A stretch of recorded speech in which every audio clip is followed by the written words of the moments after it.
के प्रायोजक है दगरू सेठ jewellers, GM road near radio station.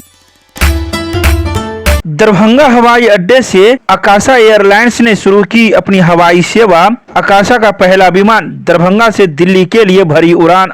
Darbhanga हवाई अड्डे को शुक्रवार को एक नया तोहफा मिला है और शुक्रवार से आकाशा एयरलाइंस ने अपनी हवाई सेवा शुरू कर दी है। आज आकाशा का पहला विमान दरभंगा से दिल्ली के लिए उड़ान भरी तो लोगों के खुशी का ठिकाना नहीं रहा। यात्रियों के अलावा आम लोग भी स्पाइसजेट, इंडिगो के बाद नए विमान आकाशा की दरभंगा से शुरुआत होने के कारण काफी खुश दिखाई दिए।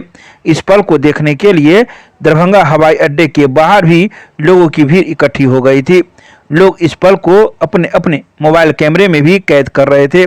इस पल को और खास बनाने के लिए बिहार सरकार के राजस्व एवं भूमि सुधार मंत्री संजय सरावगी खुद दरभंगा हवाई अड्डे पर पहुंचे और आकाशा एयरलाइंस से सफर करने वाले यात्रियों को सांकेतिक बोर्डिंग पास देकर इसकी विधिवत उद्घाटन शुक्रवार को दिन के 11 बजे किया और इस मौके पर एयरलाइंस के अधिकारियों के साथ मिलकर केक काटकर इसकी शुरुआत की। तो वहीं जब आकाशा एयरलाइंस ने पहली विमान दरभंगा से दिल्ली के लिए दरभंगा हवाई अड्डे से उड़ान भरी तब लोगों ने ताली बजाकर अपने खुशी का इजहार भी किया। आकाशा एयर का आज प्रथम उड़ान यहाँ से हुआ। आकाशा एयर ने 2 स्लॉट दरभंगा से बुक कराई है। उसको सहमति भी सिविल एविएशन मिनिस्ट्री ने दिया, एक दिल्ली के लिए एक मुंबई के लिए। तो आज से जो है दिल्ली उड़ान सेवा प्रारंभ हो रही है और फुल पैक जो है वो है एयरलाइंस।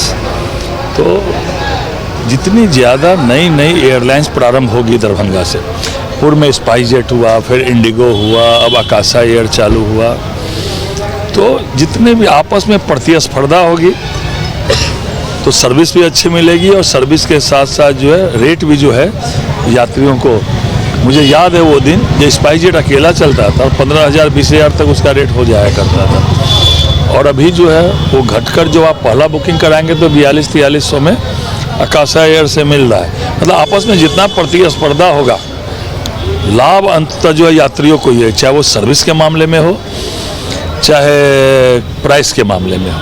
तो मैंने आकाशा एयर के वाइस प्रेसिडेंट थे, उनको मैंने कहा कि मुंबई भी चालू करिए, तो उन्होंने आश्वस्त किया है कि हमारा नया क्रू आने वाला है तो हम लोग मुंबई भी चालू करेंगे। बड़ा दिन दरभंगा के लिए। और दरभंगा एयरपोर्ट से देश की जितनी भी अच्छी एयरलाइंस है सब स्लॉट की मांग कर रही है। एयर इंडिया भी कर रही है, बाकी भी कर रही है। तो दरभंगा में इतने सारे प्रवासी लोग रहते हैं यहाँ से, चाहे विदेश में हो या देश के अन्य राज्यों में। तो यहाँ पहले दिन से जो उड़ान योजना आदरणीय प्रधानमंत्री जी ने प्रारंभ किया तो देश का नंबर 1 यह उड़ान का एयरपोर्ट, जितने साल तक ये उड़ान में रहा देश का नंबर 1 ही प्रत्येक साल आता रहा। तो बहुत बहुत शुभकामनाएं आज यात्रियों को भी, दरभंगा के लोगों को भी। और जैसे जैसे उड़ान में चालू हो रहा है एयरलाइन, लोग दरभंगा में आवाजाही बढ़ रही है। दरभंगा सभी क्षेत्र में प्रगति कर रहा, व्यापार हो, होटल व्यवसाय हो, पर कैपिटा इनकम हो, रोजगार का साधन सृजन हो रहा है। और 1400 करोड़ की लागत से दरभंगा में एक बड़ा नया टर्मिनल भी काम प्रारंभ है और जल्द ही जब वो बन जाएगा तो दरभंगा से अंतर्राष्ट्रीय उड़ानें भी प्रारंभ होगी। आज बिहार में पूर्णिया एयरपोर्ट से चालू होने वाला है। पूर्णिया के बाद नया जो ग्रीनफील्ड, इस बार नया ग्रीनफील्ड एयरपोर्ट जो आदरणीय प्रधानमंत्री जी ने नए बजट में दिया वो भी भागलपुर के तरफ होने वाला है। मतलब पूरे बिहार में आदरणीय प्रधानमंत्री जी के मार्गदर्शन में, माननीय मुख्यमंत्री जी के नेतृत्व में एयरलाइन सेवाएं जो है सभी कोनों से जो है वायु सेवा को वायु से जोड़ा जा रहा है और दरभंगा उसमें अव्वल है।